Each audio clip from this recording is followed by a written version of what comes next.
Game 7, Donovan Mitchell, a chance to make the conference finals for the first time in his 9-year career here. So what's funny is normally we have two opposing players. Yeah. No, it was all Cavs. It was all Cavs. That's exactly right. And the question is Jared Allen the Cavaliers' secret weapon here? I had dinner with Dan Gilbert last night. He came over to our hotel. He goes, you know who the key to this whole thing is? I was thinking Harden, Mitch. He goes, the key to this whole thing, the spark of this is Jared Allen. I said, really? Yeah, you've heard of Game 6 Clay. Now you've heard of Game 7 Jared Allen. Exactly right. Evan Mobley. Stretch the floor, big fella. Yeah, knocks down the three as the shot clock expires there. And then the final seconds of the first year, Chiney Mitchell pushing it up the floor. Spider-Man, Bank of America, Chase, Wells Fargo. All open on a Sunday for him. Crazy shot there. 2 minutes into the second, Mitchell drives. Diamond. Gives it over to Mobley. I love that you're just like a backup singer. So Diamond, Ad-lib. Vibin, He keeps Allen. things in his pocket. Mitchell racked up 8 assists. Sam was by the Sam. way. Sam was hooping. Yeah, Yeah, Sam he really hooping. was. The Cavaliers, they just dominated in this game. The blowout win for the Cavs, by the way, it sets up the first time in a playoff series that we've seen two teams come off 30-point wins. However, of course, the Knicks, they did it 2 weeks ago. It was 2 Sundays ago, 7 days before Cleveland closed out their series against Detroit. And Mitchell, he was asked about how he's feeling reaching his first conference finals. A breath of fresh air, but like you said, we didn't just come here that wasn't the goal when we started the season. Even last year, when we lost Indiana, we had our goals set on getting to the finals, and we're just one step closer. But yeah, it's been almost a decade of running into the same issue, right? You know what I mean? So sure, I personally and as a team, we can breathe a little bit, but in the same token, we can only breathe for about 12 hours and then get right back to it. Would rather not have a 9-day break. You're in a good rhythm, and then obviously you got to kind of just sit there and wait and those kind of things. So, I don't know. Ideally, if it was a 3 or 4 day break, that would be nice. Yeah, Danny, it's sort of the rest versus rust conversation there. It could be, a blessing. It could be a curse. For me, shout out to producer Jaron. He showed me we had 7 days off when we were the Spurs in 2012. Okay. We won our first 2 series sweep. We had 7 days off. Yeah. My first game, I was 0 for 6. So, even though he's showing some good shots here that I made some, the rest was great, but it was great for the older guys. Like Manu, he needed it. He came in, he balled out. Steven Jackson, of course, Timmy, Tony, those guys were well. For me, it took some time. Game 1 was close for us. We played better in Game 2, but it takes some time to get that rust off. Luckily for the Knicks, they've been rolling. They have a lot of pieces. And I trust that they will keep it going. That was against Perk. How was he in that?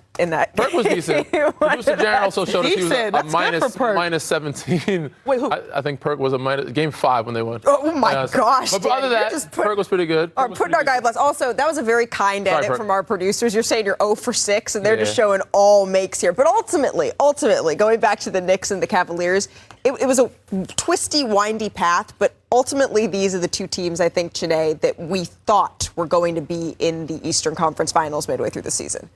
Commercial break, we were like, yes, we've got conference finals, and I think we've got two teams playing excellent basketball. Yeah. This will come down to 2 things. Let me start with the first. The first 40 minutes will be dictated by the battle in the paint, because those guys are truly the X factors, the surprise factors. Let's start with Karl-Anthony Towns. We're witnessing his renaissance, his renovation, because he is shooting 62% from the floor in the last series.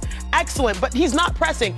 More importantly, 7.5 assists per game versus the 76ers. That is what is making New York separate. Right. That's what's helping them elevate. Now, on the other side, for the New York Knicks, it's interesting because when you think about the tandem, Mitchell Robinson versus the Cavs, in 2 games, he had 16 offensive rebounds in just 36 minutes. So the diversity of post players is going to be important going up against a Mobley, going up against an Allen. But Karl-Anthony Towns scoring, but more importantly passing, has given their offense more versatility. And Mitchell Robinson, he got one job to go out there and just be a beast on the boards. I know that Cleveland's riding high. Game 7 Allen, Evan Mobley looking like the guy we expect him to be.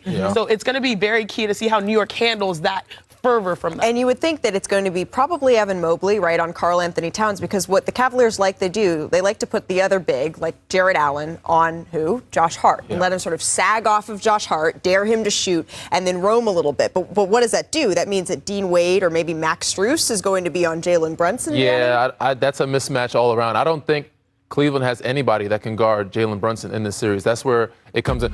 Kat, you have Evan Mobley. If he plays two-way like he's played in that last series against Detroit, he can kind of somewhat neutralize Carl Sabonis, as you would say. Like, he's out there playing like Arvydas Sabonis. But when it comes to Jalen Brunson, you have Donovan Mitchell, you have James Harden. Like, they're decent size, but Jalen Brunson's too quick. He's too crafty. Too strong. Max Strus, again, Dean Wade's got size, but he's not foot speed enough to keep up with Jalen Brunson. So this is going to be a tough matchup for them in terms of Jalen Brunson, but everybody else, I think they can kind of match up with. And that's why I said the first 40 minutes will be the paint. The final 8 will be a shootout. And it's going to be cool because Donovan Mitchell, we've seen him have a 39-point second half, and Brunson, a former clutch player of the year. So, yeah, it might be more offense. Right, and the Knicks offense has been humming as of late, right? And good news for the New York Knicks. Mike Brown, he said in practice today, according to our friend Ian Begley, that their guys, OG included, was a full Gugwa. There you go.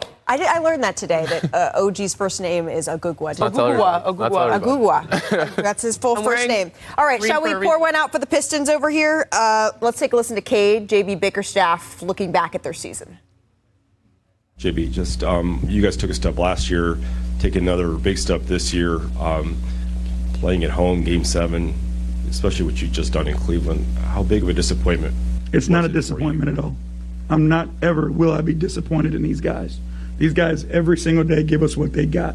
So it is not a disappointment. It's a loss, and it's a tough loss. But that adjective will never be used as this group. So the Pistons now, they turn to some important questions this summer. Jalen Duren, he's a restricted free agent. He didn't have the best postseason. Tobias Harris, Kevin Huerter, they are unrestricted free agents as well. And then next summer, they have decisions to make on Asar Thompson, Danis Jenkins. They will be restricted. Joe Fortenbaugh in the building for the NBA bets to make. So, sir, what is your favorite bet for Spurs Thunder Game 1? Everybody looking at Wemby, everyone looking at SGA, bettors looking at Stephon Castle. Let's go over 16.5 points. Let's also bet that he makes at least 2 3-pointers in this matchup. I like him to have a big game. I like him to have a big series. 17 or more points in 4 of 5 games against Oklahoma City this year while averaging 19.8 points per game in the process. 17 or more points in 8 of 11 playoff games while averaging 19.8 points per game in the process. The key to the handicap, the way OKC plays defense, they allow a lot of 3-point attempts. 7th most in the NBA. So Castle's going to have the green light. If he knocks him down, we should be home free here, Jay Harris. Okay, you can take any play for the full Western Conference Finals series. What's your move?